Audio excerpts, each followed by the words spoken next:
good morning everyone and happy Friday. How are you today? The title of our sermon is Faith in Things We Can't See. In Cebuano, pagtuo sa mga butang nga dili makita. Have you ever seen or have you ever flown a kite so high that you couldn't see it anymore? Nakapalupad na ba buong tabanog? Nga perting taasa. Dayon dili na mo ninyo makita kung asa na paingon. There's a story about a boy who did just that. His kite flew up into the clouds, but he still held onto the string. Someone asked him, "How do you know the kite is still there?" The boy replied, "I can feel it pulling." That's like faith, believing in what we can't always see. So pareha ra din na sa atong pagtuo. Nagatuo ta, bisan og wala ta nakakita, pero nagatuo ta. 3 points to ponder from this message. First is faith connects us to God.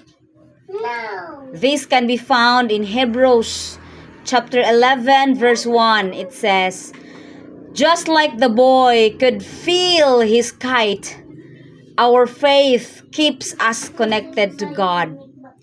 Even when we can't see Him, faith is being sure of what we hope for and certain of things we cannot see."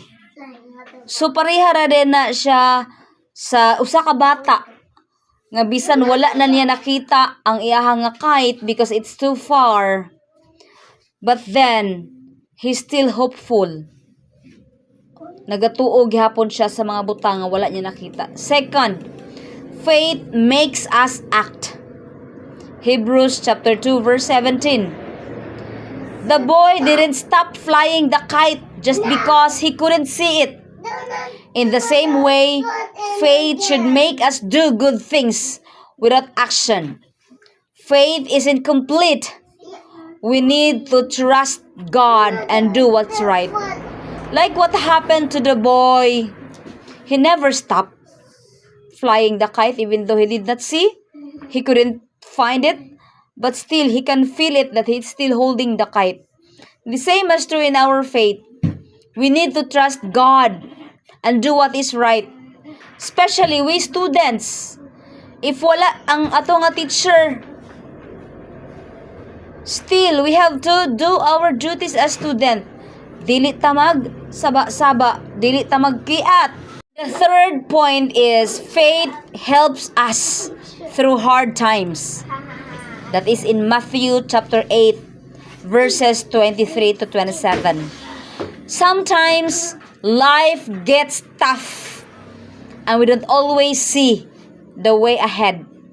But like Jesus calming the storm for his disciples, having faith in him helps us get through hard times. So my dear students, I know that we are suffering. We are suffering from lack of money, lack of food. But then we know that Jesus will give us peace. Jesus will help us to get through in this hardship in life. Yes, we are still in grade 7. So we have to study hard in order to achieve our goals in life because Jesus is with us. And to conclude our message, just like the boy trusted his kite was still flying, we need to trust God even when we can't see Him. Faith moves us to act and trust God during tough times. No matter what, God is always there, holding unto us. Keep your faith strong because God never lets go. And I know and I believe, even though we are still young, But we have to believe that there is God who is willing to listen, a God who is willing to answer all our problems, and a God who is our Father or Heavenly Father. I do hope, my dear classmates, that we should continue believing God. We should continue doing what is good, especially our duties as students.